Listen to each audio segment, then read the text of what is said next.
সম্মানিত উপস্থিতি, যাবতীয় প্রশংসা হামদ ও সানা মহাপরাক্রমশালী আল্লাহ সুবহানাহু তাআলার জন্য। সকলে বলে আলহামদুলিল্লাহ। দরুদ ও সালাম বর্ষিত হোক পৃথিবীর সর্বশেষ এবং সর্বশ্রেষ্ঠ রাসূল আহমদ মুহাম্মদ মুস্তাফা সাল্লাল্লাহু আলাইহি ওয়াসাল্লামের প্রতি। আজকে অত্র মসজিদে পবিত্র জুমার খুতবার বিষয়বস্তু তাজকিয়াতুন নফস, আত্মার শুদ্ধি, আত্মার পরিষ্কার, আত্মার পরিচ্ছন্ন।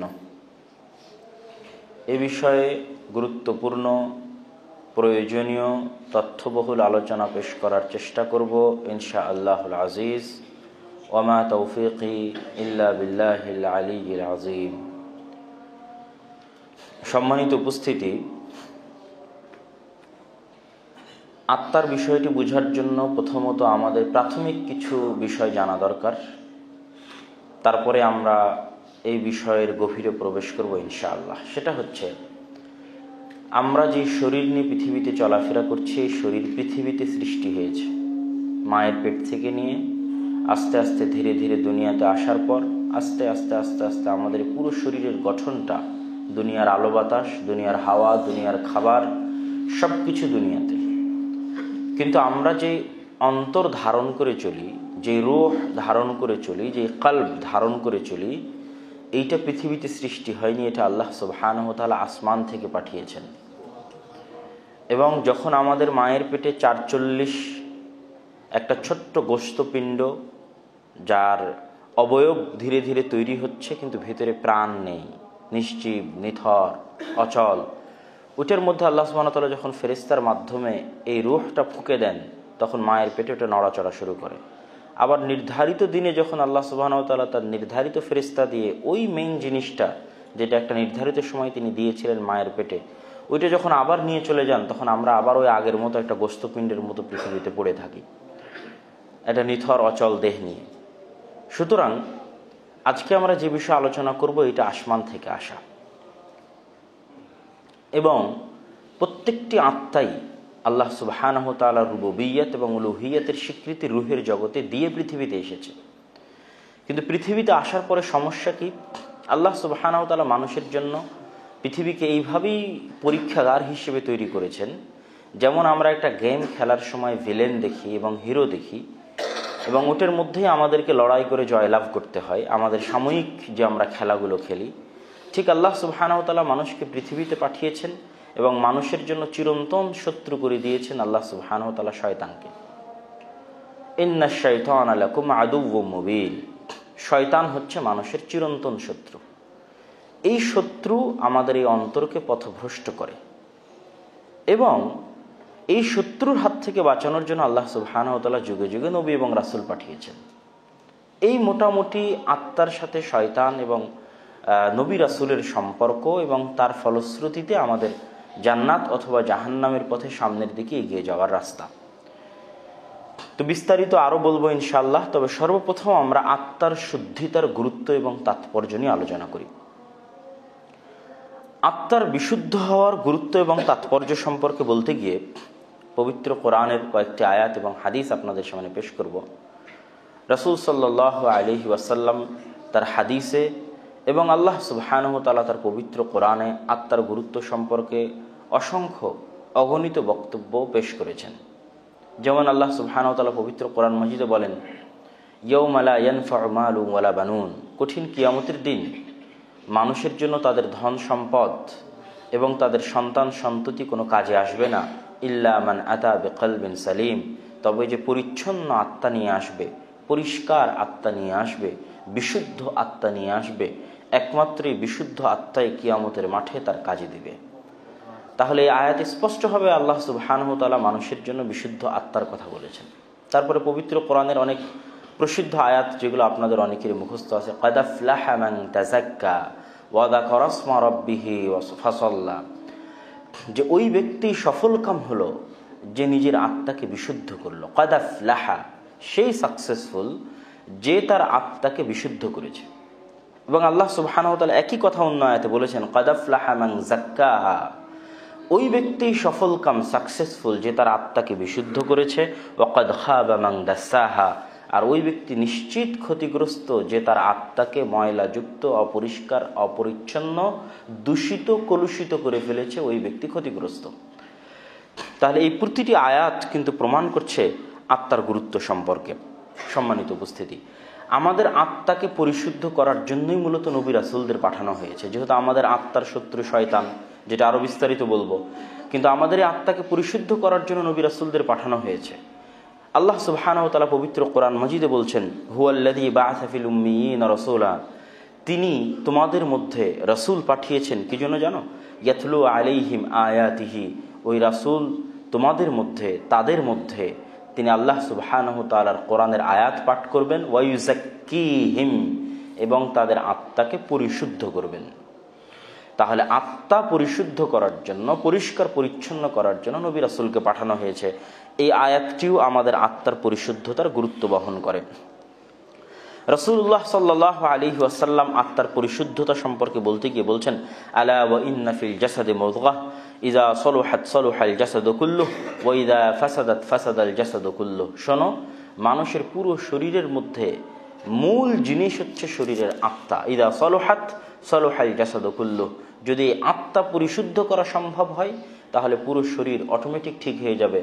কেননা মানুষের হাত দিয়ে যা গুনাহ করে, পা দিয়ে যা গুনাহ করে, চোখ দিয়ে যা গুনাহ করে, প্রত্যেকটার আদেশ এই আত্মা যে সেনাপতির দায়িত্ব পালন করতেছে। আর পুরো শরীরের অঙ্গ প্রত্যঙ্গগুলো হচ্ছে সেনাবাহিনীর বিভিন্ন সদস্য। তো যে সেনাপতির দায়িত্ব পালন করতেছে, ও যে অর্ডার দিবে বাকি সদস্যগুলো সেটাই শুনবে। সেটা চোখ হোক, নাক হোক, কান হোক, হাত হোক, পা হোক। তাহলে বিশুদ্ধতার দরকার আগে আত্মার। ইযা সলুহাত সলুহাল জাসাদু কুল্লুহু, যদি আত্মা একবার বিশুদ্ধ হয়ে যায় তাহলে হাত, পা, চোখ, নাক, কান অটোমেটিক তার কন্ট্রোলে চলে আসবে। আর যদি ইযা ফাসাদাত ফাসাদাল জাসাদু কুল্লুহু, যদি আত্মা বিশুদ্ধ না হয় তাহলে হাত, পা, চোখ, নাক, কান সব পথভ্রষ্ট হয়ে যাবে এবং গুনাহের কাজে লিপ্ত থাকবে। তোমরা কি জানো সেই গোস্ত টুকরোটুকু, মাংসের খণ্ডটুকু কি? আলা ওয়াহিয়াল কালব, সেটাই হচ্ছে মানুষের অন্তরে থাকা আত্মা, যেটা পরিচ্ছন্নতার কথা রাসূলুল্লাহ সাল্লাল্লাহু আলাইহি ওয়াসাল্লাম বলেছেন। এবং তাকওয়ার পরিচয় দিতে গিয়ে রাসূল সাল্লাল্লাহু আলাইহি ওয়াসাল্লাম বলেছেন যে আত-তাকওয়া হাহুনা আল ঈমানু হাহুনা, তাকওয়া এবং পরহেজগারিতার মূল জিনিসটা বাহ্যিক আমলে নয়, বরং তাকওয়া এবং পরহেজগারিতার মূল জিনিসটা হচ্ছে মানুষের অন্তরে। এই জন্য রাসূল সাল্লাল্লাহু আলাইহি ওয়াসাল্লাম আরো বলেছেন, ইন্নাল্লাহা লা ইয়ানজুরু ইলা আমালিকুম ওয়ালা ইলা আজসাদিকুম, আল্লাহ সুবহানাহু ওয়া তাআলা তোমাদের শরীরের চেহারাও দেখবেন না এবং তোমাদের আমলের সংখ্যা কত, কত বড়, কত দীর্ঘ, এটাও দেখবেন না, বরং আল্লাহ সুবহানাহু ওয়া তাআলা দেখবেন ইলা কুলুবিকুম, তোমাদের অন্তরের দিকে, যে তোমাদের অন্তরের চিন্তা ভাবনা কি ছিল, নিয়ত কি ছিল, খুলুসিয়ত কি ছিল, কতটুকু পরিষ্কার ছিল, কতটুকু পরিচ্ছন্ন ছিল। এর উপরে আল্লাহ সুবহানাহু ওয়া তাআলা আমাদের আমলনামা তিনি তৈরি করবেন এবং মানুষকে তার জাযা তিনি দিবেন। আত্মার গুরুত্ব সম্পর্কে বলতে গিয়ে আল্লাহ সুবহানাহু ওয়া তাআলা বলেছেন, ফাইন্নাহা লা তা'মাল আবসার, মানুষ যে হেদায়েত হয় না তার অর্থ এই নয় যে তার চক্ষু অন্ধ, বরং কিসের জন্য হেদায়েত হয় না? ওয়ালাকিন তা'মাল কুলুব আল্লাতী ফিস সুদূর, বুকের মধ্যে যে অন্তর আছে, বুকের মধ্যে যে আত্মা আছে, এইটা অন্ধ হয়ে গেছে। খাতামাল্লাহু আলা কুলুবিহিম, তাদের অন্তরে আল্লাহ সুবহানাহু ওয়া তাআলা মোহর মেরে দিয়েছেন, তথা অন্তর তালাবদ্ধ হয়ে গেছে। আফালা ইয়াতাদাব্বারুনাল কুরআনা, তারা কি কোরআন বোঝার চেষ্টা করে না? আম আলা কুলুবিহিম আকফালনা, তাদের অন্তরে তালাবদ্ধ।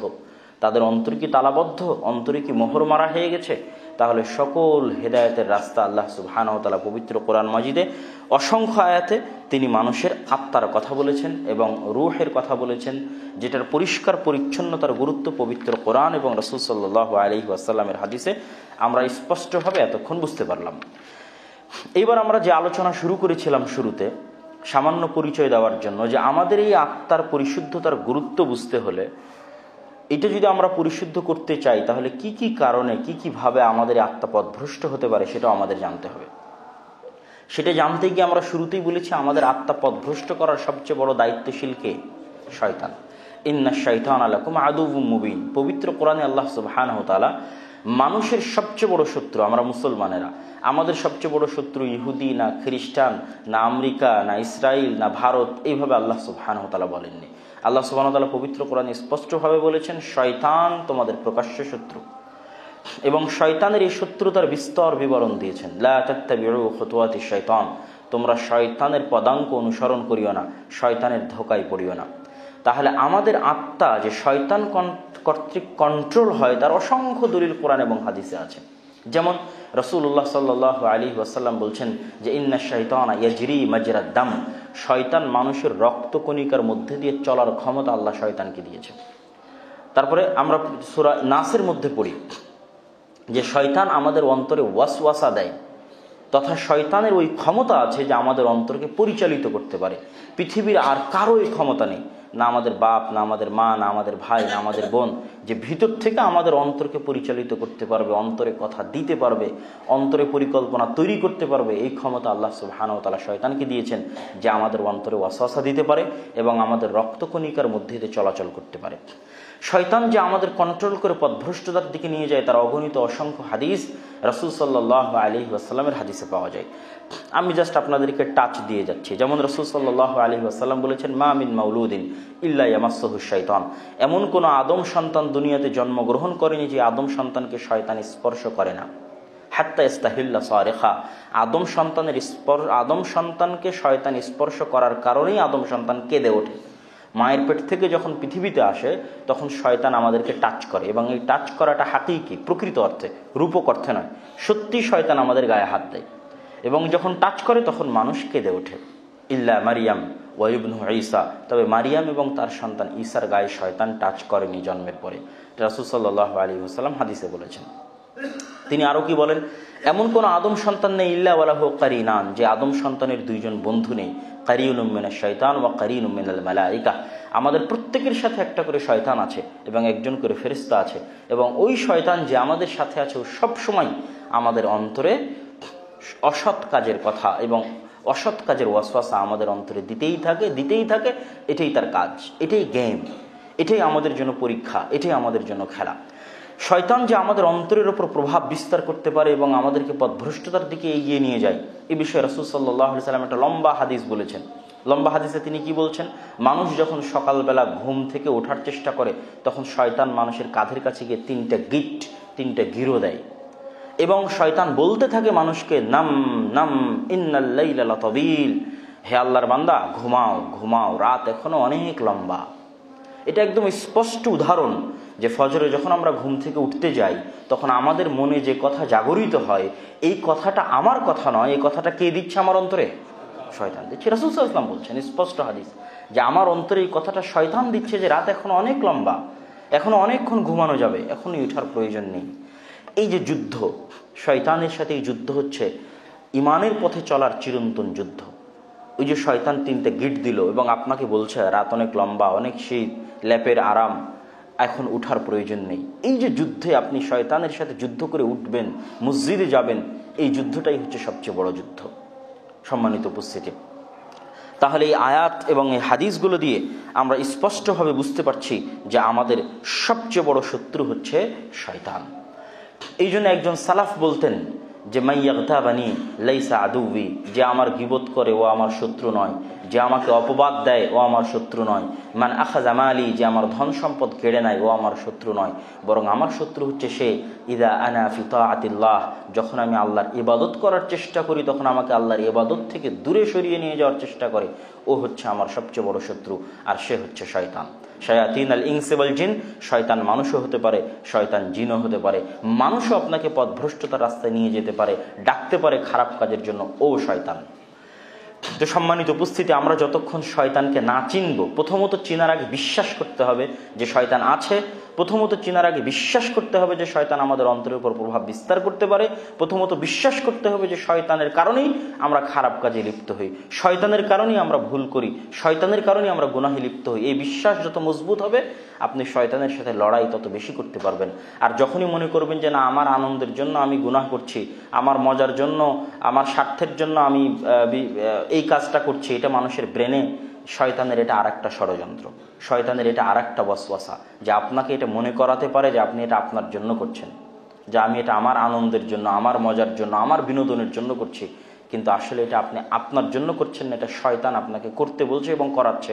সুতরাং আপনার বিশ্বাসটা যত মজবুত হবে শয়তানের ষড়যন্ত্রের বিষয়ে, শয়তানের শক্তির বিষয়ে, শয়তানের পাওয়ারের বিষয়ে, আপনি আপনার অন্তরকে ধীরে ধীরে তত বেশি শয়তানের ষড়যন্ত্র থেকে বাঁচার জন্য, সামনের দিকে এগিয়ে যাওয়ার জন্য পরিশুদ্ধ করতে পারবেন। তো আমাদের প্রথম পর্বের এই আলোচনায় আমরা এতটুকু জানলাম যে শয়তান আছে এবং শয়তান আমাদের অন্তরের উপর প্রভাব বিস্তার করতে পারে। এই ক্ষমতা, এই পাওয়ার আল্লাহ সুবহানাহু ওয়া তাআলা শয়তানকে দিয়েছে। অতএব আমাদের শয়তানের শক্তি এবং সামর্থ্যের উপর দৃঢ় বিশ্বাস রাখতে হবে।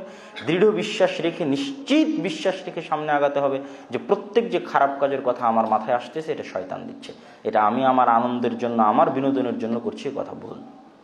সম্মানিত উপস্থিতি, এবার আমরা আমাদের অন্তর শয়তানের খপ্পরে পড়ে, শয়তানের প্ররোচনায় পড়ে কিভাবে পথভ্রষ্টতার দিকে এগিয়ে যায় এবং আমাদের অন্তরের উপর এটা কি ধরনের প্রভাব ফেলে সেটা সম্পর্কে আমরা কিছু দেখি। আমরা পবিত্র কোরআনের বহু আয়াত এরকম পড়েছি যে রব্বানা যালামনা আনফুসানা ওয়া ইল্লাম তাগফির লানা ওয়া তারহামনা লানাকুনান্না মিনাল খাসিরিন। তারপর আমরা দোয়াতে পড়ি আল্লাহুম্মা ইন্নী যালামতু নাফসি। এই প্রত্যেকটা জায়গায় আমরা বলছি যে হে আল্লাহ, আমি আমার আত্মার উপর অত্যাচার করেছি। তো প্রত্যেকটা গুনাহ আত্মার উপর একটা অত্যাচার, আত্মার উপর একটা জুলুম। আমরা কিন্তু দোয়ার মধ্যে এটাই বলছি যে রব্বানা যালামনা, আমরা অত্যাচার করেছি আনফুসানা, আমাদের আত্মার উপর। তাহলে গুনাহের মাধ্যমে মানুষ আত্মার উপর অত্যাচার করে কিভাবে? রাসূলুল্লাহ সাল্লাল্লাহু আলাইহি ওয়াসাল্লাম হাদিসে বলছেন ইন্নাল আবদা ইযা আখতাআ খাতিআতান নুকিতাত ফি কলবিহি নুকতাতুন সাওদা। মানুষ যখন পৃথিবীতে আসে পরিচ্ছন্ন হৃদয় নিয়ে আসে, পরিচ্ছন্ন আত্মা নিয়ে আসে। এই যে শয়তান মানুষের আত্মার পিছনে লেগে গেল, লেগে যাওয়ার ফলে মানুষ যখনই কোনো গুনাহ করে তখন তার অন্তরে একটা কালো দাগ পড়ে যায়। এটাই জুলুম। জুলুমের শাব্দিক অর্থ কিন্তু অন্ধকার। তো অন্ধকার কি হয়? কালো হয়। তা আমি আমার আত্মার উপর অত্যাচার করেছি মানে কি? অন্ধকারের কালো দাগ আমার আত্মার উপর ফেলে দিয়েছে অত্যাচার করে, জুলুম করে। ইন্না জুলমা জুলমাতুন, অত্যাচার অন্ধকার, গুনাহ অন্ধকার, কালো একটা কালো দাগ আমাদের আত্মার উপর পড়ে যায়। ফাইদা হুয়া ইস্তাগফারা ওয়া তাবা, যদি বান্দা ইস্তেগফার করে এবং তওবা করে আত্মা তার পূর্বের অবস্থায় ফিরে যায়। ওয়াইন আদা জিদা ফিহা, আর যদি বান্দা তওবা ইস্তেগফার না করে বরং গুনাহে সামনের দিকে আরও বাড়তে থাকে তাহলে তার আত্মা আরও কালো হতে থাকে। যেটার কথা আল্লাহ সুবহানাহু ওয়া তাআলা পবিত্র কোরআন মাজিদে বলেছেন কাল্লা বাল রানা আলা কুলুবিহিম, যে তাদের অন্তরের উপর রন, কালো দাগ, কালো ছাপ, কালো ছায়ায় তাদের অন্তর অন্ধকার হয়ে গেছে।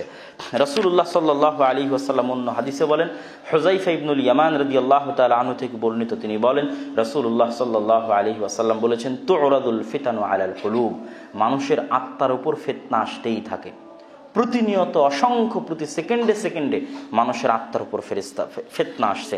ফাআইয়ু কলবিন শারিবাহা, ওই প্রত্যেকটা ফিতনা, প্রত্যেকটা ওয়াসওয়াসা, প্রত্যেকটা ধোঁকা, প্রত্যেকটা শয়তানের ষড়যন্ত্র, প্রত্যেকটা শয়তানের ফাঁদে যখনই আত্মা পা দিয়ে দেয় নুকতাতান সাউদা, তখন আত্মার উপর একটা কালো দাগ পড়ে যায়।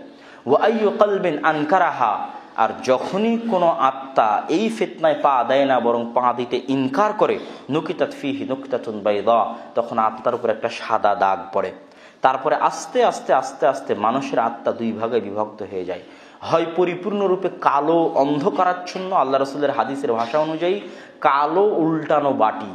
কালো উল্টানো বাটির তলা যেরকম কালো অন্ধকার কুচকুচে, আপনাদের পাতিলের উল্টানো সাইডটা যেমন কালো কুচকুচে, আস্তে আস্তে ফিতনা গ্রহণ করতে করতে আমার অন্তরটা ওই রকম পাতিলের উল্টা পিঠের মতো কালো কুচকুচে অন্ধকারাচ্ছন্ন হয়ে যায়। ফলত কি হয়? লা ইয়ারিফু মারুফান ওয়ালা ইনকুরু মুনকারান, তখন আর কোনটা ভালো কোনটা মন্দ কিছুই চিনতে পারে না। খাতামাল্লাহু আলা কুলুবিহিম, তখন আসলে তাদের অন্তরে মোহর মারা হয়ে গেছে। তখন আর দিন রাত গুনাহের উপর ও সতের রাস্তায়, ভালো রাস্তায় ফিরে আসারও ব্যবস্থা এবং চেষ্টা সে করতে পারে না। আর যদি প্রত্যেকটা ফিতনাকে আত্মা ইনকার করে তাহলে আস্তে আস্তে তার অন্তর এমন সাদা এবং সফেদ হয়ে যায় যে পৃথিবীর আসমান এবং জমিনের কোনো ফিতনা ওই আত্মাকে ক্ষতিগ্রস্ত করতে পারে না। তাহলে সম্মানিত উপস্থিতি, এই দুটি হাদিসে আমরা স্পষ্ট দেখতে পাচ্ছি যে আমাদের আত্মা শয়তানের ফিতনায় পড়ে আমাদের আত্মার উপর যে প্রভাবটা পড়ছে সেটা হচ্ছে জুলম, সেটা অত্যাচার, এবং এই অত্যাচারের দাগ হিসেবে আমাদের অন্তরে কালো দাগ থেকে যাচ্ছে।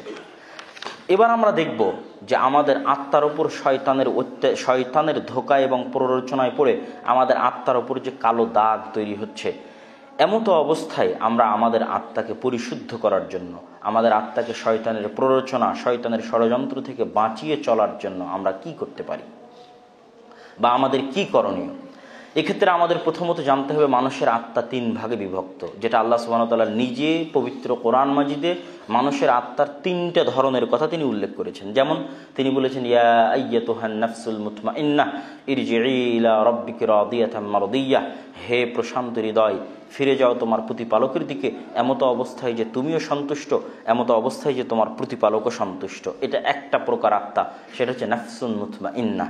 আলা বিযিকরিল্লাহি তাতমাইন্নুল কুলুব, প্রশান্ত আত্মা, মুতমাইন্নাহ নাফস, নাফসে মুতমাইন্নাহ। দ্বিতীয় প্রকার হচ্ছে ওয়ালা উকসিমু বিন নাফসিল লাওয়ামা। আল্লাহ সুবহানাহু ওয়া তাআলা নাফসে লাওয়ামার কসম, যে নাফসে লাওয়ামা এটা হচ্ছে দ্বিতীয় প্রকার। নাফসে লাওয়ামা কি? নাফসে লাওয়ামা যেটা মানুষ খারাপ বা ভুল কাজ করলে আফসোস করে, তিরস্কার করে, নিন্দা জানায়, তথা খারাপটা করেও আবার নিন্দাও জানায়, আফসোসও করে, ইতস্তও করে, তিরস্কারও করে নিজেকে, আবার কিন্তু গুনাহের সময় ঠিক গুনাহও করে, কিন্তু আবার নিজের মধ্যে আফসোসও আসে, অনুশোচনাও আসে। এটা হচ্ছে নাফসে লাওয়ামা। আরেকটা আত্মার কথা আল্লাহ সুবহানাহু ওয়া তাআলা বলেছেন, ইন্নান নাফসা লাআম্মারাতুম বিসু, সেটা হচ্ছে নাফসে আম্মারা। নাফসে মুতমাইন্নার সম্পূর্ণ বিপরীত হচ্ছে নাফসে আম্মারা, মাঝামাঝি হচ্ছে লাওয়ামা। বেশিরভাগ মানুষের আত্মা লাওয়ামা, গুনাহ করে এবং আফসোসও করে। আর খুব অল্প সংখ্যক মানুষের আত্মা হচ্ছে নাফসে মুতমাইন্নাহ, গুনাহ থেকে মুক্ত, সম্পূর্ণরূপে আল্লাহ সুবহানাহু ওয়া তাআলার অনুগত। আর এটা হচ্ছে নাফসে আম্মারা, যে সম্পূর্ণরূপে শয়তানের গোলাম এবং দাসে পরিণত হয়ে গেছে, অন্তর কালো কুচকুচে হয়ে গেছে, তাদের অন্তরে মোহর মারা হয়ে গেছে, আম্মারা। এই 3টে আত্মার মধ্যে আমাদের চেষ্টা থাকতে হবে সবসময় নাফসে মুতমাইন্নাহ, প্রশান্ত হৃদয় হওয়ার জন্য। এই প্রশান্ত হৃদয় হওয়ার জন্য যে আমাদের যাত্রা, তাজকিয়াতুন নাফস, আত্মাকে পরিশুদ্ধ করা। এই আত্মার পরিশুদ্ধতা হতে হবে যে আত্মার যত রোগ আছে, যত ব্যাধি আছে, সেই সমস্ত রোগ ব্যাধি থেকে আত্মাকে পরিষ্কার পরিচ্ছন্ন করা। দ্বিতীয়ত, আত্মাকে প্রশিক্ষণ দেওয়ানোর মাধ্যমে আত্মাকে পরিষ্কার পরিশুদ্ধ করা। পৃথিবীতে যখন কোনো কিছুই প্রশিক্ষণ ছাড়া কমপ্লিট হয় না, তো মানুষের জান্নাতে যাওয়ার রাস্তার জন্য যে আত্মার পরিশুদ্ধতার দরকার, এটাও প্রশিক্ষণ ছাড়া সম্ভব নয়। যে আর্মিতে যখন যায় তখন সে কঠোর থেকে কঠোর ট্রেনিংয়ের মাধ্যমে সে নিজেকে গড়ে তোলে। আমরা আমাদের বাস্তব জীবনে যে কোনো পেশায় জয়েন করার পরে আমরা কিন্তু ধীরে ধীরে প্রশিক্ষিত হই এবং ওইটা কিন্তু আস্তে আস্তে শিখে ফেলি। তো আমাদের আত্মার কিন্তু প্রশিক্ষণের দরকার আছে। এই আত্মার প্রশিক্ষণের জন্য সর্বপ্রথম যে বিষয়টি আসবে, সর্বপ্রথম সেটা যে 1 নাম্বার হচ্ছে তাওহীদ। তাওহীদ কি করে? তাওহীদ মানুষের আত্মাকে দাসত্ব থেকে মুক্তি দেয়। প্রত্যেকটা মানুষের আত্মার সবচেয়ে খারাপ গুণ হচ্ছে ও দাসত্ব পছন্দ করে। কিভাবে দাসত্ব পছন্দ করে? যেমন আমাদের আত্মা হচ্ছে হাওয়ার দাস। আল্লাহ সুবহানাহু ওয়া তাআলা পবিত্র কোরআন মাজিদে স্পষ্ট বলেছেন যে আফারাআইতা মান ইত্তাখাযা ইলাহাহু হাওয়া, আপনি দেখেন না যারা ইলাহ বানিয়ে নিয়েছে তার হাওয়াকে, তথা তার মনের চাওয়াকে ইলাহ বানিয়ে নিয়েছে, মনের ইচ্ছাকে ইলাহ বানিয়ে নিয়েছে, অথচ ইলাহ তো আল্লাহ। তাহলে প্রত্যেকটা মানুষের আত্মার মধ্যে একটা ভয়ঙ্কর গুণ হচ্ছে দাসত্বের গুণ। এই দাসত্বটা যে কোনো কিছুর হতে পারে, টাকার দাসত্ব হতে পারে, নারীর দাসত্ব হতে পারে, নেশার দাসত্ব হতে পারে, মোবাইলের দাসত্ব হতে পারে, ফেসবুক ইউটিউবের দাসত্ব হতে পারে, জুয়া খেলার দাসত্ব হতে পারে। তারপরে কারো যদি মানুষ প্রেমে পড়ে, ওটাও এক প্রকার দাসত্ব। যখন সে অন্ধ হয়ে যায় প্রেমে, ওটাও এক প্রকার দাসত্ব। এগুলো সব কিছু দাসত্ব, ক্ষমতার দাসত্ব। যখন ওইটা ছাড়া মানুষ বাঁচতে পারে না, করতে পারে না, কাউকে ভয় পাওয়া, এটা এক প্রকার দাসত্ব। এটা হচ্ছে অন্তরের সবচেয়ে খারাপ গুণ, যে অন্তর দাসত্ব, দ্রুত দাসত্ব গ্রহণ করে। তাহলে যখন অন্তরের মধ্যে তাওহীদ প্রবেশ করে, লা ইলাহা ইল্লাল্লাহ, এই বাক্যের বিস্তারিত ব্যাখ্যা সহ যখন অন্তর অনুভব করে এবং বিশ্বাস করে, যেটা আপনারা তাওহীদের বিস্তারিত আলোচনাতে শুনবেন এবং বুঝবেন, ওইটা যখন পরিপূর্ণরূপে অন্তর বিশ্বাস করে, তখন অন্তর পৃথিবীর সকল দাসত্ব থেকে মুক্ত হয়ে যায়। এটা হলো অন্তরের প্রথম পরিশুদ্ধি। তথা যেই অন্তরে তাওহীদের বিশ্বাস নেই, ওই অন্তর পৃথিবীর সবচেয়ে নিকৃষ্ট কলুষতার মধ্যে আছে। সেটা হচ্ছে দাসত্বের কলুষতা, শয়তানের দাসত্বের কলুষতা, আর যে কোনো কিছু গুনাহের দাসত্বের কলুষতা হতে পারে। তাহলে প্রথম মুক্তি, আত্মার পরিশুদ্ধির প্রথম মুক্তি এবং নাজাত দিতে হবে আত্মাকে শয়তানের দাসত্ব থেকে, আত্মাকে পৃথিবীর সকল কিছুর দাসত্ব থেকে। সকল দাসত্ব থেকেও মুক্তি পাবে যখন আল্লাহ সুবহানাহু ওয়া তাআলার দাসত্ব গ্রহণ করবে। আল্লাহ সুবহানাহু ওয়া তাআলার দাসত্ব প্রকৃত স্বাধীনতা। এটা যে তাওহীদ ভালোভাবে বুঝবে ও অনুধাবন করতে পারবে যে পৃথিবীর সকল জিনজির তখন ছিন্ন বিচ্ছিন্ন হয়ে যায় যখন মানুষ একমাত্র আল্লাহ সুবহানাহু ওয়া তাআলার গোলামি করার জন্য প্রস্তুত হয়। এটাই মানুষের প্রকৃত স্বাধীনতা। এবার আত্মার পরিশুদ্ধির দ্বিতীয় ধাপ, সেটা হচ্ছে সালাত। ওই যে আয়াতটা পড়লাম, কাদ আফলাহা মান তাযাক্কা ওয়া যাকারা ইসমা রাব্বিহি ফাসাল্লা, যারা আত্মাকে পরিশুদ্ধ করেছে সালাত আদায়ের মাধ্যমে। কেন সালাত আদায় আত্মাকে পরিশুদ্ধ করার সবচেয়ে বড় স্তর? গত কয়েকদিন আগেও সিরাজগঞ্জে একটা প্রোগ্রাম শেষ করার পর একজন যুবক আমাকে জিজ্ঞেস করলো যে সে বিভিন্ন অবৈধ সম্পর্কে লিপ্ত, পার্সোনালি এটা তার প্রশ্ন। তো এই ধরনের অবৈধ সম্পর্ক থেকে সে কিভাবে বাঁচতে পারে? বাঁচতে চাইলেও পারে না। আমি তাকে বললাম যে আপনি কি নিয়মিত সালাত জামাতের সাথে আদায় করতে পারেন? সে নিয়মিত সালাত জামাতের সাথে আদায় করতে পারে না। তো আমি বললাম ওইটা থেকে বাঁচা, শুধু ওইটা নয়, পৃথিবীর সকল গুনাহ। আমরা গুনাহ কেন করি? যখন আমাদের আত্মার উপর আমাদের কোনো কন্ট্রোল ক্ষমতা নাই। উই হ্যাভ নো কন্ট্রোল পাওয়ার। আমাদের কোনো কন্ট্রোল ক্ষমতা নেই আমাদের আত্মার উপর। কেন? আমরা আমাদের আত্মাকে প্রশিক্ষণ দেইনি, আমরা আমাদের আত্মাকে প্রশিক্ষিত করিনি। তাহলে আমাদের আত্মা এখনো কার কন্ট্রোলে আছে? শয়তানের কন্ট্রোলে। সুতরাং শয়তান যখন যেটা বলে আমার আত্মা তখন সেটা শোনে। ও এখন শয়তানের দাস। তাহলে আমার আত্মাকে পৃথিবীর যত গুনাহ আছে সকল গুনাহ থেকে বাঁচানোর জন্য প্রথম কাজ হচ্ছে আমার আত্মাকে প্রশিক্ষণ দিতে হবে, ওকে কিছু করতে বাধ্য করতে হবে। অলস আত্মা শয়তানের কারখানা, শয়তান ওকে ইচ্ছা মতো ব্যবহার করতে পারবে যেহেতু অলস। তাহলে গুনাহ থেকে বাঁচা পরে আগে আত্মাকে কিছু নির্দিষ্ট কাজ দেওয়ার মাধ্যমে, ওই কাজ করতে বাধ্য করার মাধ্যমে আত্মাকে প্রশিক্ষিত করতে হবে যে হ্যাঁ আমার আত্মাও কিছু করতে পারে, শয়তানের সাথে যুদ্ধ করে সেও জয়ী হতে পারে। এই জন্য রাসূলুল্লাহ সাল্লাল্লাহু আলাইহি ওয়াসাল্লাম বলেছেন, কেউ যদি 40 দিন টানা 5 ওয়াক্ত সালাত তাকবীরে তাহরিমার সাথে আদায় করে তাহলে তার আত্মা মুনাফিকি থেকেও মুক্ত, জাহান্নামের আগুন থেকেও মুক্ত। তাই এইটা হচ্ছে অনেক বড় প্রশিক্ষণ, অনেক বড় চ্যালেঞ্জ। আপনি 1 ওয়াক্ত সালাত তাকবীরে তাহরিমার সাথে আদায় করার জন্য শয়তানের সাথে কত লম্বা যুদ্ধ খেলতে হবে সেটা তো আগের হাদিসেই দেখলেন। শয়তান অসংখ্য কাজ আপনার অন্তরের উপর চাপিয়ে দিবে, আগে এটা করো, আগে এটা করো, আজকে থাক কালকে শুরু করো। অসংখ্য বাধা আপনার অন্তরের সামনে আসবে। ওই অসংখ্য বাধাকে অতিক্রম করে আপনি যখন জামাতে আসবেন, এটা আপনার আত্মাকে একটা কাজ করাচ্ছেন। আপনি যখন কাজ না করানো তো অটোমেটিক শয়তানের গোলাম থাকবে, অন্য গুনাহ থেকে আপনি কোনোদিনই বাঁচতে পারবেন না। তাহলে আপনার প্রথম কাজ হচ্ছে নিম্ন পক্ষে, নিদেন পক্ষে একটা চ্যালেঞ্জ গ্রহণ করা যে আমার আত্মাকে আমি ইসলামের প্রাথমিক প্রশিক্ষণ যে অন্তত টানা 40 দিন ও সালাত আদায় করবে 5 ওয়াক্ত তাকবীরে তাহরিমার সাথে। এই চ্যালেঞ্জটা যদি আপনি একবার অতিক্রম করতে পারেন তাহলে কি হবে জানেন? 40 দিন 5 ওয়াক্ত সমান 200 ওয়াক্ত। 200 ওয়াক্ত সালাত যদি কেউ টানা কোনো প্রকার বিরতি ছাড়া, কোনো প্রকার গ্যাপিং ছাড়া টানা 200 ওয়াক্ত সালাত তাকবীরে তাহরিমার মাধ্যমে আদায় করে তাহলে মনে করতে হবে ও 200টা তৃতীয় বিশ্বযুদ্ধে শয়তানকে পরাজিত করেছে। এক একটা ওয়াক্ত সালাত 5 ওয়াক্ত, এক ওয়াক্ত সালাত তাকবীরে তাহরিমা আসার জন্য শয়তানের সাথে এক একটা বিশ্বযুদ্ধ হবে। এবার টানা 200টা সালাতে যখন ও প্রথম তাকবীরে তাহরিমার সাথে আদায় করতে পেরেছে, ও টানা 200টা তৃতীয় বিশ্বযুদ্ধে শয়তানকে পরাজিত করেছে ওর আত্মা। এখন শয়তান ওর আত্মাকে যেটাই বলবে ওর আত্মা সেটা শুনবে এরকম হবে না।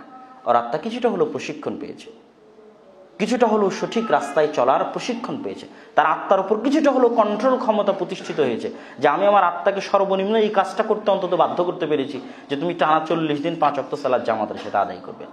তাহলে আমাদের আত্মাকে প্রশিক্ষণ দেওয়ার দ্বিতীয় কাজ হচ্ছে 5 ওয়াক্ত সালাত জামাতে। পৃথিবীর সকল গুনাহ, শয়তানের সকল ষড়যন্ত্রকে বাতিল করার সবচেয়ে বড় মাধ্যম হচ্ছে 5 ওয়াক্ত সালাত জামাতে।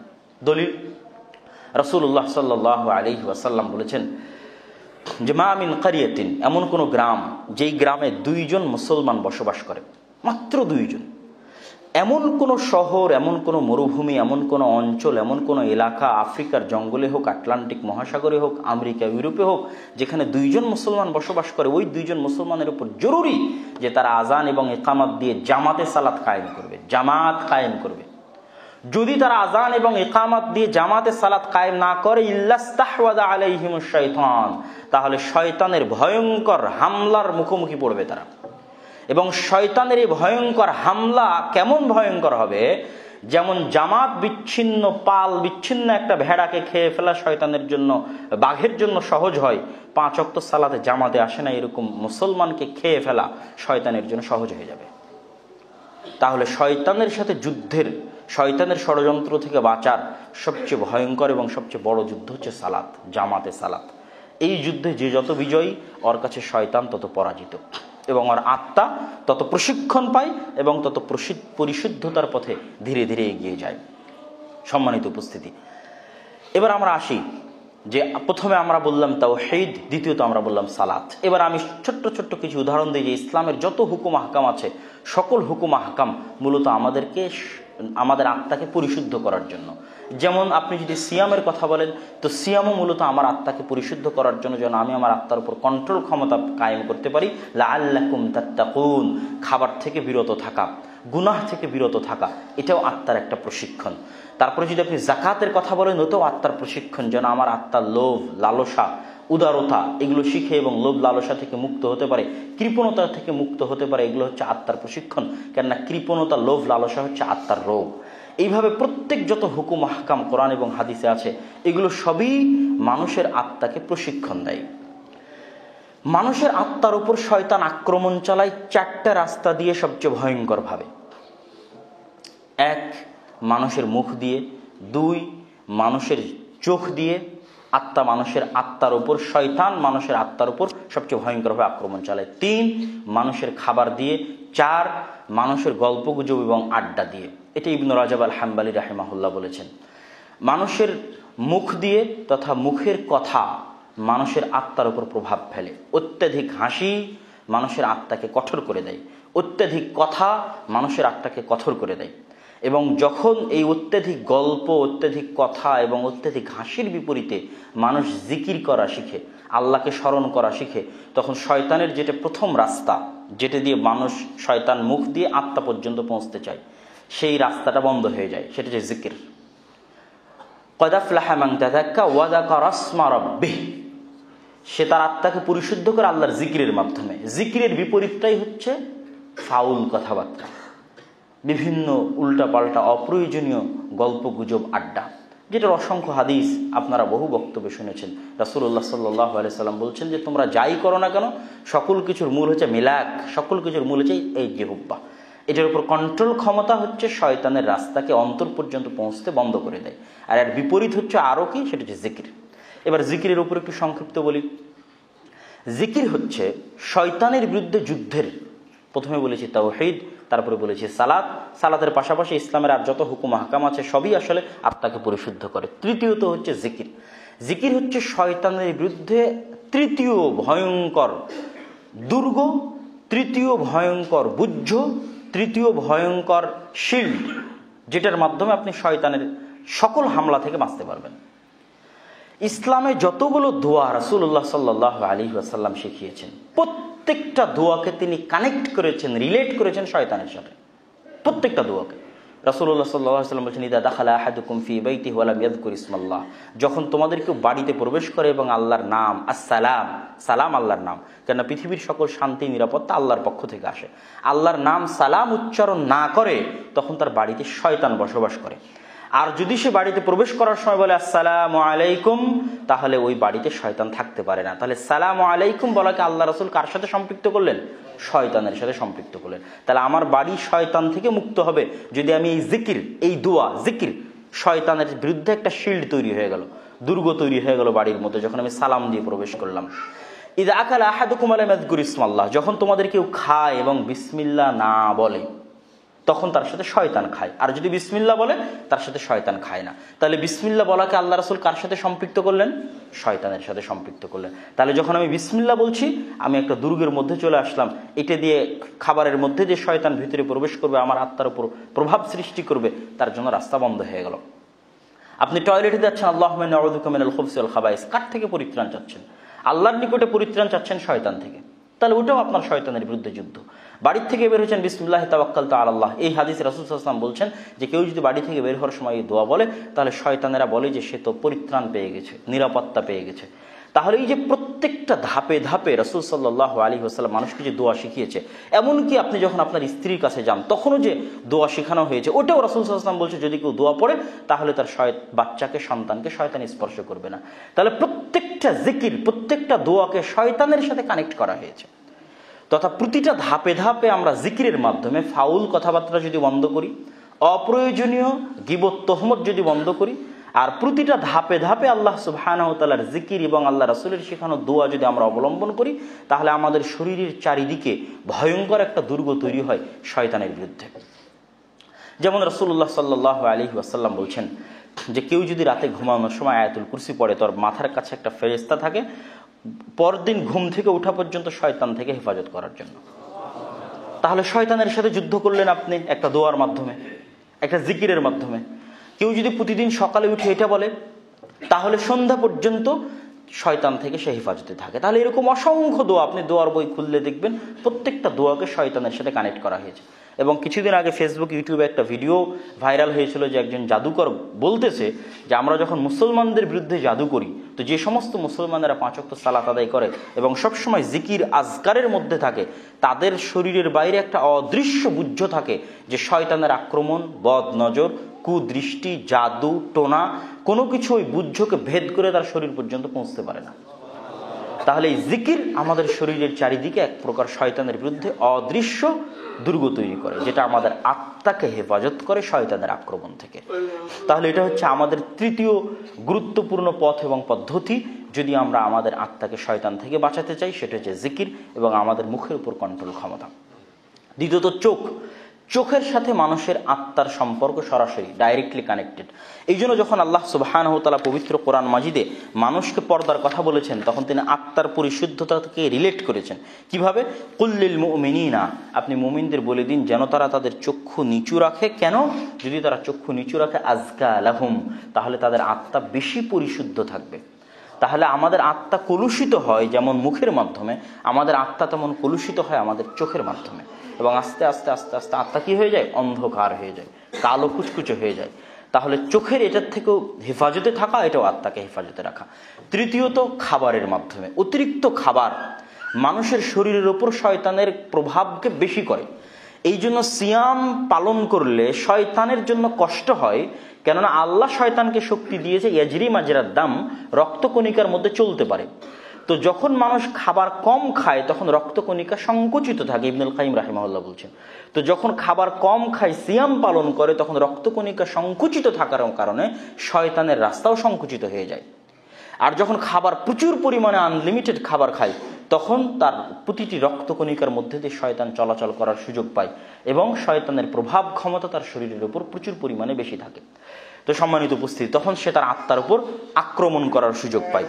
তাহলে ইবনে রাজব আল হাম্বলী রাহিমাহুল্লাহর বলা এই তিনটে বিষয়, যে মুখের মাধ্যমে, চোখের মাধ্যমে এবং খাবারের মাধ্যমে মানুষের অন্তরের উপর শয়তান আক্রমণ করে, এবং এগুলোকে আমরা যতটা কন্ট্রোল করতে পারবো তাওহীদের পরে, সালাতের পরে, আমাদের আত্মা শয়তানের আক্রমণ থেকে ততটা পরিশুদ্ধ এবং বিশুদ্ধ থাকবে। এবার আসি, আত্মার এমন কিছু রোগ আছে যেই রোগগুলো সম্পর্কে আমরা সবচেয়ে অবহেলিত। অন্য রোগগুলো সম্পর্কে আমরা মোটামুটি এতক্ষণ যেগুলো আলোচনা করলাম এগুলো সম্পর্কে মোটামুটি সবাই জানি, কিন্তু আত্মার এমন কিছু রোগ আছে, আত্মা কিন্তু অসুস্থ হয়। ইবনুল কাইয়িম রাহিমাহুল্লাহ বলছেন, এবং আল্লাহ কোরআনে বলেছে, ফি কুলুবিহিম মারাজ, তাদের আত্মা অসুস্থ আত্মা অসুস্থ হয়। তো আত্মা অসুস্থতার আলামত কি কি, যেগুলো আমরা গুরুত্ব দেই না, এরকম অসংখ্য অসুস্থ আলামত আছে। যেমন মানুষের লোভ, অসুস্থ আত্মা; মানুষের রাগ, অসুস্থ আত্মা; মানুষের অহংকার, অসুস্থ আত্মা; মানুষের হিংসা, অসুস্থ আত্মা; মানুষের ঈর্ষা, অসুস্থ আত্মা; মানুষের গীবত, অসুস্থ আত্মা; মানুষের অপবাদ, অসুস্থ আত্মা। এরকম অসংখ্য যেগুলোকে আমরা গুরুত্ব দেই না, এগুলো আমাদের আত্মাকে অসুস্থ করে দেয়। যেগুলোকে আমরা গুরুত্ব দেই না, মনে করি যে ওটাই আমাদের প্রতিশোধ পরায়ণতা, আমাদের হিংসা, আমাদের বিদ্বেষ, আমাদের রাগ, আমাদের লোভ, আমাদের লালসা, আমাদের অহংকার আমাদের আত্মাকে অসুস্থ করে দেয়। তাহলে দ্বিতীয় আর একটা বিষয় হচ্ছে যে এই যে বিষয়গুলো আমাদের আত্মাকে অসুস্থ করে দিচ্ছে, এগুলো থেকে পরিত্রাণ থাকার চেষ্টা করাটাও আত্মাকে পরিশুদ্ধ রাখার চেষ্টার একটা অংশ। তো এগুলোকে পরিষ্কার পরিশুদ্ধ রাখার বিষয়ে কিছু হাদিস আপনাদের সামনে পেশ করতে চাই। রাসূলুল্লাহ সাল্লাল্লাহু আলাইহি ওয়াসাল্লামের একটি লম্বা হাদিসটি হচ্ছে আনাস ইবনে মালিক রাদিয়াল্লাহু তাআলা আনহু থেকে বর্ণিত। তিনি বলেন, বাইনামা নাহনু জুলুসুন ইনদান নবী সাল্লাল্লাহু আলাইহি ওয়াসাল্লাম, একদা আমরা রাসূল সাল্লাল্লাহু আলাইহি ওয়াসাল্লামের নিকটে বসেছিলাম। হঠাৎ রাসূলুল্লাহ সাল্লাল্লাহু আলাইহি ওয়াসাল্লাম বললেন, ইয়াত্তালিউ আলাইকুম রাজুলুম মিন আহলিল জান্নাহ, কিছুক্ষণের মধ্যে তোমাদের মধ্যে একজন ব্যক্তি আসবে, তোমাদের নিকটে একজন ব্যক্তি আসবে যে আসলে জান্নাতের অধিবাসী। তো আমরা দেখলাম যে একজন আনসারি ব্যক্তি রাসূল সাল্লাল্লাহু আলাইহি ওয়াসাল্লামের এই কথা বলার পরে উজু করে তিনি ধীরে ধীরে মসজিদে প্রবেশ করছিলেন। দ্বিতীয় দিন একই ঘটনা ঘটলো। রাসূলুল্লাহ সাল্লাল্লাহু আলাইহি ওয়াসাল্লাম বললেন, কিছুক্ষণের মধ্যে একজন জান্নাতি ব্যক্তি তোমাদের মধ্যে প্রবেশ করবে। তো আমরা দেখলাম ওই আনসারি ব্যক্তি পুনরায় প্রবেশ করতেছে। তৃতীয় দিন একই ঘটনা ঘটলো। রাসূলুল্লাহ সাল্লাল্লাহু আলাইহি ওয়াসাল্লাম বললেন, একজন জান্নাতি ব্যক্তি তোমাদের মধ্যে প্রবেশ করবে। আমরা দেখলাম তৃতীয় দিনে ওই ব্যক্তি মসজিদে প্রবেশ করলো। তখন আব্দুল্লাহ ইবনে আমর ইবনে আল-আস রাদিয়াল্লাহু তাআলা আনহু বলছেন, আমি আগ্রহী হয়ে উঠলাম এটা জানার জন্য যে এই ব্যক্তি এমন কি করে যার বদৌলতে দুনিয়াতেই রাসূলুল্লাহ সাল্লাল্লাহু আলাইহি ওয়াসাল্লাম তার জান্নাতের সুসংবাদ দিয়ে দিচ্ছেন। তখন আব্দুল্লাহ ইবনে আমর ইবনে আল-আস ওই ব্যক্তিকে গিয়ে তার কাছে তার সাথে 3 দিন থাকার অনুমতি চাইলেন, এবং এর জন্য তিনি কি বাহানাও করেন, তার পিতার সাথে গন্ডগোল এবং ঝগড়ার ওই বাহানার ভিত্তিতে তিনি তার কাছে 3 দিন থাকার অনুমতি চান। ফাবাতা ইনদাহু সালাসা লায়ালিন, তিনি তার কাছে 3 রাত অবস্থান করেন। ফাকানা লা ইয়ারা মিনহু কাসীরু আমালিন লাম ইয়ারাহু মুতাহাজ্জিদান ফিল লাইলি, তিনি দেখেন অত কোনো আমল নাই, তাহাজ্জুদের সালাত নাই। ইনি স্পষ্ট বলছেন যে লাম ইয়ারাহু মুতাহাজ্জিদান ফিল লাইলি, রাতে তাহাজ্জুদের সালাত আদায় করতে দেখলাম না। ফাকানা লা ইয়ারা মিনহু কাসীরা আমালিন, খুব বেশি সালাত, খুব বেশি কোরআন তেলাওয়াত ইত্যাদি খুব বেশি কোনো ইবাদত তার মধ্যে দেখলাম না। ওয়ালা যাইদান বিল আমালি ফিন নাহার, এবং দিনের বেলাও যে খুব বেশি ইবাদত করতেছে তাও দেখলাম না। এই ঘটনা যখন ঘটলো তখন তিনি তাকে জিজ্ঞেস করলেন যে কি ব্যাপার, কি ঘটনা? আপনাকে তো রাসূল সাল্লাল্লাহু আলাইহি ওয়াসাল্লাম ঘোষণা দিয়েছেন যে আপনি জান্নাত প্রাপ্ত, কিন্তু আপনাকে তো কোনো বড় কোনো আমল করতে দেখলাম না। তখন ওই ব্যক্তি তাকে বলছে যে আমি আসলে আমার তেমন কোনো আমলের কথা জানি না, কিন্তু যখন আমি ঘুমাই তখন পৃথিবীর কোনো মানুষের বিষয়ে আমার অন্তরে কোনো হাসাদ, কোনো হিংসা, কোনো গিল্লা, কোনো রাগ, কোনো অহংকার, কোনো দুঃখ, কোনো কষ্ট পৃথিবীর কোনো মানুষের বিষয়ে আমি রাখি না, বরং পৃথিবীর সকল মানুষকে আমার হিংসা থেকে, আমার ঈর্ষা থেকে, আমার রাগ থেকে, আমার দুঃখ এবং আমার কষ্ট থেকে মুক্তি দিয়ে আমি ঘুমাতে যাই। তখন আব্দুল্লাহ ইবনে আমর ইবনে আল-আস রাদিয়াল্লাহু তাআলা বলেছেন, এটাই যেটার কারণে আপনি জান্নাতের সুসংবাদ পেয়েছেন। এটার কথা আমরা বক্তব্যের শুরুতে বলেছি, ইল্লা মান আতা বিকলবিন সালিম, পরিশুদ্ধ আত্মা নিয়ে যে কিয়ামতের মাঠে উপস্থিত হবে। তাহলে পরিশুদ্ধ আত্মার মধ্যে একটা বড় বৈশিষ্ট্য হচ্ছে যে আত্মার এই অসুস্থতাগুলো থেকে, যেগুলোকে আমরা গুরুত্বই দেই না। আগের যে আলোচনাগুলো করলাম ওগুলো তো আমরা মোটামুটি গুরুত্ব দিই, কিন্তু এই আলোচনাকে আলেম ওলামা বলেন, মাদ্রাসার ছাত্র বলেন, সাধারণ জনগণ বলেন, সবাই কিন্তু এই রোগগুলোতে অসুস্থ, এবং এই রোগগুলোকে আমরা গুরুত্ব দিই না। অথচ কোনো আত্মাই যে অসুস্থ ও জান্নাতে প্রবেশ করতে পারবে না। এমনকি যদি জান্নাতের প্রবেশের হকদারও হয় তাহলে ওকে আল্লাহ সুবহানাহু ওয়া তাআলা আবারও পরিষ্কার পরিচ্ছন্ন করবেন। যেমন রাসূলুল্লাহ সাল্লাল্লাহু আলাইহি ওয়াসাল্লাম বলছেন যে ইখলাসুল মুমিনুনা মিনান নার, পুলসিরাত যখন পার হবে তখন মানুষের আমলের কারণে মানুষের গতি তৈরি হবে পুলসিরাত পার হওয়ার, সবাই জানেন। তো যেই সমস্ত মুমিনরা তাদের আমলের ভিত্তিতে পুলসিরাত পার হয়ে চলে আসবে, এই সমস্ত মুমিনদেরকে আরেকটা ব্রিজ, আরেকটা সিরাত অতিক্রম করতে হবে, তার নাম হচ্ছে কান্তারা। আর একটা নদী অতিক্রম করতে হবে, সেটার নাম হচ্ছে কান্তারা। কি জন্য তাদেরকে অতিক্রম করতে হবে? বাইনান জান্নাতি ওয়ান নার, জান্নাত এবং জাহান্নামের মধ্যে অবস্থিত। ফায়ুকাসসু লিবাদিহিম মিন বা'জ মাযালিম, তাদের অন্তরে যদি কারো বিরুদ্ধে কারো হিংসা থাকে, কারো বিরুদ্ধে কারো রাগ থাকে, কারো বিরুদ্ধে কারো ক্রোধ থাকে, তাহলে ওই নদী যখন তারা অতিক্রম করবে, কান্তারা যখন তারা অতিক্রম করবে, আল্লাহ সুবহানাহু ওয়া তাআলা ওই মুমিনদের অন্তরকে এই সকল হিংসা, রাগ, বিদ্বেষ থেকে পবিত্র করে তারপরে জান্নাতে প্রবেশ করাবেন, তথা জান্নাতে পরিশুদ্ধ বিশুদ্ধ আত্মা ছাড়া হিংসাওয়ালা আত্মা, ক্রোধওয়ালা আত্মা, রাগওয়ালা আত্মা, অহংকারওয়ালা আত্মা জান্নাতে প্রবেশ করবে না। তাহলে যার অন্তরে আগের থেকেই নাই তার কি হবে? যার অন্তরে আছে তাকে আল্লাহ, ও যদি জান্নাতের হকদার হয় তাহলে তাকে আল্লাহ সুবহানাহু ওয়া তাআলা পরিষ্কার পরিচ্ছন্ন করে তারপরে আল্লাহ সুবহানাহু ওয়া তাআলা তাকে জান্নাতে দিবেন। কি আছে হাদিসের বাক্য, ইযা হুযিবু ওয়া নুক্খু, যখন তার আত্মাকে পরিচ্ছন্ন করা হবে, সাফ করা হবে, উযিনা লাহুম ফি দুখুলিল জান্নাহ, তখন তাকে জান্নাতে প্রবেশের অনুমতি দেওয়া হবে। একই কথা রাসূলুল্লাহ সাল্লাল্লাহু আলাইহি সাল্লামকে জিজ্ঞেস করা হলো, আইয়ুন নাস আফজাল, হে আল্লাহর নবী, পৃথিবীর সর্বশ্রেষ্ঠ মানুষকে? তো রাসূল সাল্লাল্লাহু আলাইহি ওয়াসাল্লাম বললেন, কুল্লু মাহমুমিল কলব, যাদের আত্মা পরিশুদ্ধ বিশুদ্ধ তারা সর্বশ্রেষ্ঠ মানুষ। তখন রাসূল সাল্লাল্লাহু আলাইহি ওয়াসাল্লামকে পাল্টা জিজ্ঞেস করা হলো, কাদের আত্মা বিশুদ্ধ এবং পরিশুদ্ধ হে আল্লাহর রাসূল? উনি বললেন, হুয়াত তাকিয়ুন নাকিয়্যু লা গিল্লা ওয়ালা হাসাদা, ওইটা ওই পরিচ্ছন্ন পরিষ্কার আত্মা, যে পরিষ্কার পরিচ্ছন্ন আত্মাতে দুনিয়ার কোনো মানুষের জন্য কোনো রাগ, দুনিয়ার কোনো মানুষের জন্য কোনো হিংসা, দুনিয়ার কোনো মানুষের জন্য কোনো ঈর্ষা তাদের অন্তরে নেই। সম্মানিত উপস্থিতি, তাহলে এই হাদিসগুলো দিয়ে আমরা স্পষ্ট বুঝতে পারলাম যে আমাদের আত্মার পরিশুদ্ধির শেষ যে স্তরটা, সেটা হচ্ছে যে আমাদের আত্মাকে আমরা মানুষের হিংসা, ক্রোধ এবং রাগ থেকে আমরা আমাদের আত্মাকে বাঁচাতে হবে। বক্তব্যের শেষের দিকে সালাফে সালেহিনের কয়েকটি বাক্য বলে আজকের আমার বক্তব্য শেষ করব। ইমাম আজুরি রাহিমাহুল্লাহ বলছেন, ইন্নান নাফসা মাসালুহা কামাসালিল খাইলিল হাসান। খুব সুন্দর ঘোড়া যেমন, মানুষের আত্মা তেমন।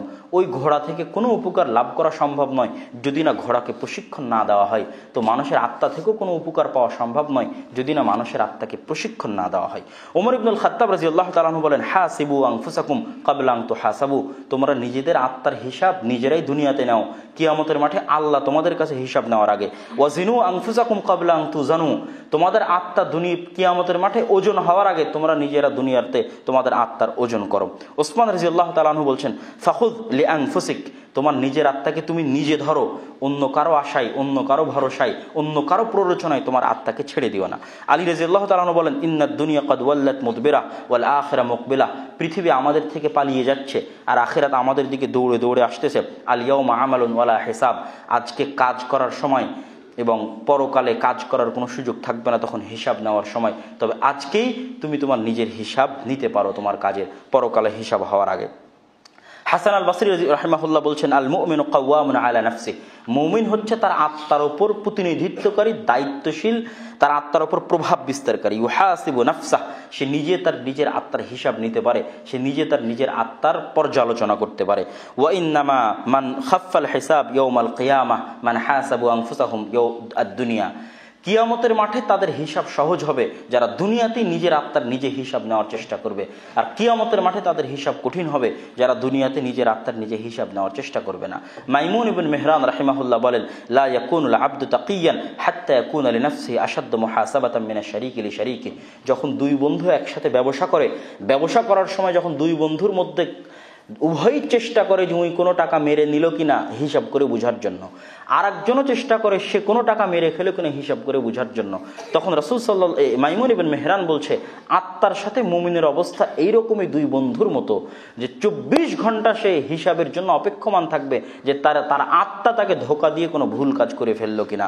যদি সে তার আত্মাকে কন্ট্রোলে না রাখতে পারে, তাহলে ওই যে ব্যবসায়িক পার্টনারকে কন্ট্রোলে না রাখতে পারলে যেমন টাকা নিয়ে চলে যাবে, এই আত্মা তেমন গুনাহে লিপ্ত হয়ে তাকে ক্ষতিগ্রস্ত করবে। সম্মানিত উপস্থিতি, আমরা আমাদের এই আল্লাহ সুবহানাহু ওয়া তাআলা এবং রাসূলুল্লাহ সাল্লাল্লাহু আলাইহি ওয়াসাল্লামের বলা বিভিন্ন হাদিস থেকে আমাদের আত্মার পরিশুদ্ধতা সম্পর্কে জানতে পারলাম, এবং আমাদের আত্মা কিভাবে কাজ করে এবং শয়তানের বিরুদ্ধে যুদ্ধ করে কিভাবে আমরা পরকালে আল্লাহ সুবহানাহু ওয়া তাআলার সন্তুষ্টি অর্জন করব, এবং আমাদের আত্মাকে কিভাবে বিভিন্ন অসুস্থতা থেকে, রোগ ব্যাধি এবং বালা থেকে মুক্ত রাখবো, এ বিষয়ে বিস্তারিত আলোচনা আপনাদের সামনে করলাম। যার সংক্ষিপ্ত সারমর্ম যদি আমরা বলতে চাই, তাহলে সেই সংক্ষিপ্ত সারমর্ম এরকম হবে যে আমাদের এই আত্মা আসমান থেকে এসেছে। এই আত্মার সবচেয়ে বড় শত্রু হচ্ছে শয়তান। শয়তানের পরিপূর্ণ প্রভাব ক্ষমতা আছে একে পথভ্রষ্ট করার। শয়তান থেকে বাঁচার জন্য প্রথমত আমাদের তাওহীদের বিশ্বাস থাকতে হবে, তাহলে আমাদের আত্মা দাসত্ব থেকে মুক্তি পাবে। দ্বিতীয়ত সালাতের প্রশিক্ষণ থাকতে হবে যেন আত্মার উপর কন্ট্রোল ক্ষমতা থাকে। এটা ছাড়া পৃথিবীর কোনো গুনাহ থেকে মানুষের পক্ষে বাঁচা সম্ভব নয়, কেননা অলস আত্মাকে কন্ট্রোল করার ক্ষমতা মানুষের নাই। অতএব আত্মাকে কাজ দিতে হবে, আর সেই সবচেয়ে বড় কাজটা হচ্ছে সালাত, যেটার মাধ্যমে আত্মা প্রশিক্ষণ পাবে। 3 নাম্বার হচ্ছে আমাদের ভিতরে শয়তান প্রবেশ করতে পারে 3টে রাস্তা দিয়ে: চোখ দিয়ে, মুখ দিয়ে, খাবার দিয়ে। তার মধ্যে মুখ, এই মুখে ফাউল কথাবার্তা, অপ্রয়োজনীয় কথাবার্তা বলার মাধ্যমে আমরা জাহান্নামে চলে যাই। আর মুখকে যদি আল্লাহর জিকিরে ব্যস্ত রাখি, প্রতি ধাপে প্রতি পদক্ষেপে শয়তানের বিরুদ্ধে একটা বিশাল বুদ্ধ এবং দুর্গ তৈরি হয়। এবং 3 নাম্বার হচ্ছে আমাদের চোখ এবং আমাদের খাবারকে যদি আমরা হেফাজত করি, কন্ট্রোল করি, আমাদের আত্মার উপর কন্ট্রোল ক্ষমতা আমাদের শক্তিশালী হয়।